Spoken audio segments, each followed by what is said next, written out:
No, it isn't a good idea. It, let's be clear. Punishment can alter behavior. If I have a very big stick and I whack you over the head with it, you'll do what you're told.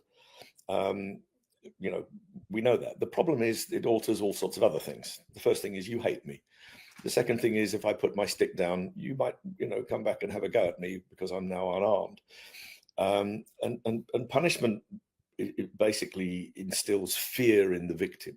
Of course it does. It's an attack. But I think more than that. Again, we've moved on so much in our understanding of how animals learn. And yes, if you're out in the wild, things go wrong. Cats walk on too thin branches, the branches break and they fall down. But they learn not to walk on such thin branches because of that punishing event, if you like. But it's environmental Yeah. punishment, if you like. It's not from an identifiable conspecific. There is no interest for me as as an animal in a social group to punish a younger member or a less important member, if you like, to the point where they're injured and can no longer contribute to the group's success. There's no point in me making them so fearful of me that they don't hang around with the group anymore. So no, punishment in a learning sense has all sorts of impacts which are not predictable and not controllable.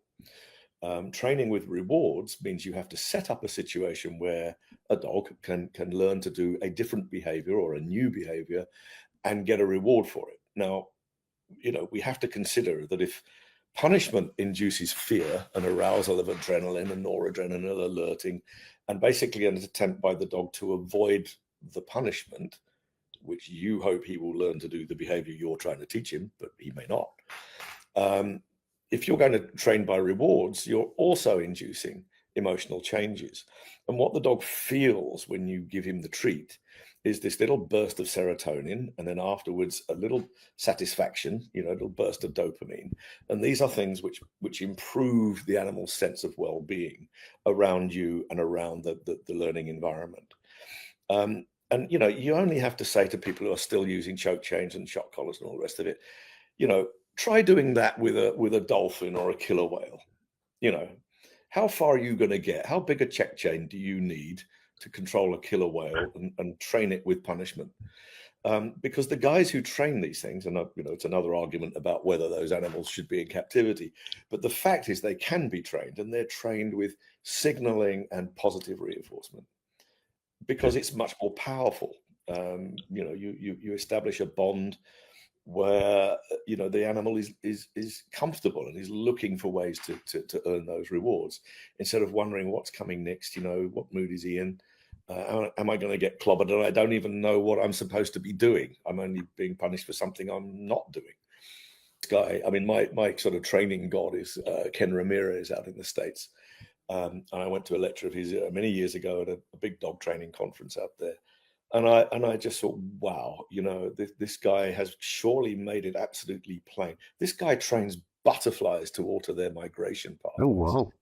This guy has trained elephants out in Africa not to use their traditional walkways, on their migration, their continuous migration, because they would go through gorges where the poachers were knocking them off in their hundreds up in Mozambique. So he trained them to go different routes. So that's ancestral learning that he's able to retrain. He got shot at for his troubles, by the way. But nonetheless, it just shows that the power of being able to harness an animal's emotional system so that it's to its advantage to behave in a different way. But for a dog, you're living with this dog. He's part of your family. Why do you want to beat him up? Are you so insecure yourself that you have to kind of have this power dynamic going on all the time? Because what do you think's going to happen?